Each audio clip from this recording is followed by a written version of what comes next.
but one of the clowns stumbled. He tripped over a neon green toadstool. S1, it giggled. He was definitely not in Kansas anymore. The air buzzed with strange music and smelled like cotton candy and pickles, revealing rows of tiny short teeth. S1, oh! Greetings, traveler. Care for a toke? Bobo, ever the adventurous sort, shrugged. He took a puff. The smoke tasted like rainbows and freedom. The world around him pulsed with even brighter colors.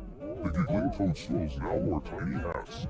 The purple creature chuckled, its fur rippling with amusement. S1, why not? Welcome to Dimension X42B, where the absurd is sublime. Absurd? Sublime? Sounds like my kind of place. Say you wouldn't happen to have a cosmic snack handy, would you? Bobo suddenly realized he was ravenous. The purple creature, whose name, it turned out, was Zork, snapped its furry fingers. 3 figures materialized from thin air. They wobbled and jiggled, translucent and shivering. Behold, the delicious jellies, masters of the culinary arts, and extremely wobbly. The delicious jellies, 1 strawberry, 1 lime, and 1 blueberry, bowed low. They then promptly collapsed on each other in a fit of gelatinous giggles. These are my kind of people. The delicious jellies, with surprising agility, sprang to their feet. They whipped out miniature whisks and balls, also seemingly made of jello. Bobo watched and mesmerized as they began to prepare the most unusual cake he'd ever seen. The cake, once finished, resembled a miniature replica of Dimension X42B itself. It pulsed with the same vibrant colors, topped with tiny edible toadstools and miniature Zork figurines. Wow, that looks incredible. Bobo's mouth watered. He took a bite, and his taste buds exploded with a symphony of flavors. Suddenly, the world around them dissolved into a swirling vortex of colors. Zork buddy, is this part of the show?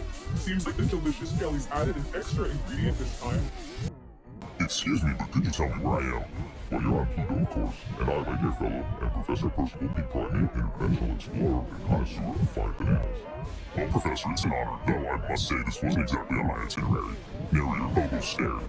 His stage is kept getting stranger. He glanced at the contraption Professor Primate was operating. It seemed to be manipulating the orbits of nearby planets.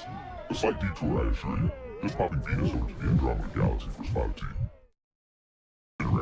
Narrator Bobo stared. His stage is kept getting stranger.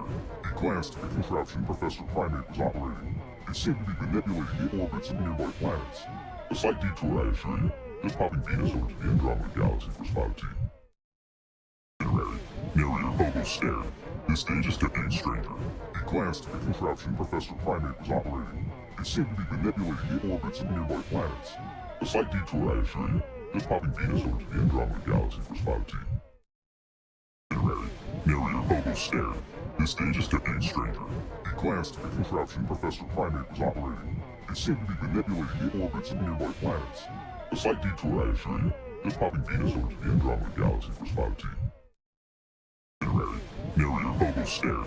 His stage is kept getting stranger. He glanced at the contraption Professor Primate was operating. It seemed to be manipulating the orbits of nearby planets. A slight detour, I assure you. Just popping Venus over to the Andromeda Galaxy for spot tea.